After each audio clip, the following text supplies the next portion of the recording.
వాళ్ళు ఎక్కడైతే దాచిపెట్టాలని చూసిర్రో సెబీ అధికారులు గాన్నే గట్టిగా పట్టుకుర్రు.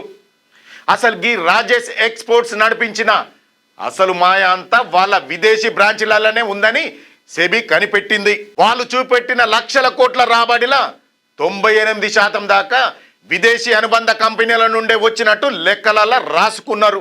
ఇగో గీన్నే దర్యాప్తు అధికారులకు అసలు అనుమానం మొదలైంది.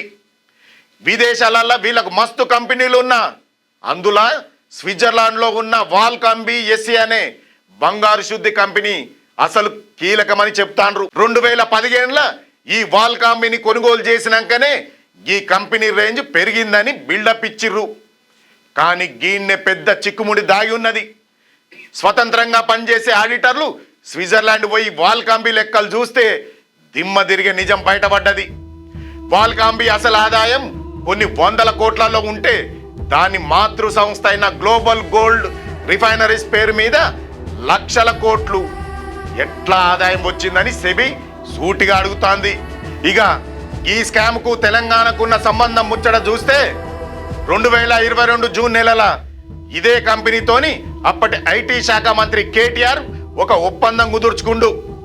దేశంలోనే ఫస్ట్ టైం అత్యాధునికమైన అమోల్డెడ్ డిస్ప్లే ఫ్యాక్టరీ పెడుతున్నారని, దానికి 24,000 కోట్ల పెట్టుబడి వస్తుందని కేటీఆర్ కూడా మస్తు అడావిడి చేసిండు.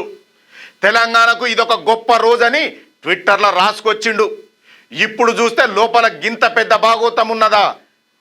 అసలు ఇదేదో పెద్ద స్కామ్ అని అప్పట్లో ఎవ్వరు పసిగట్టలేకపోయినరు. ఇప్పుడు సెబీ విచారణతోని బండారం బయటపడంగానే సోషల్ మీడియాలో రాజకీయ విమర్శలు జోరుగా మొదలైనాయి.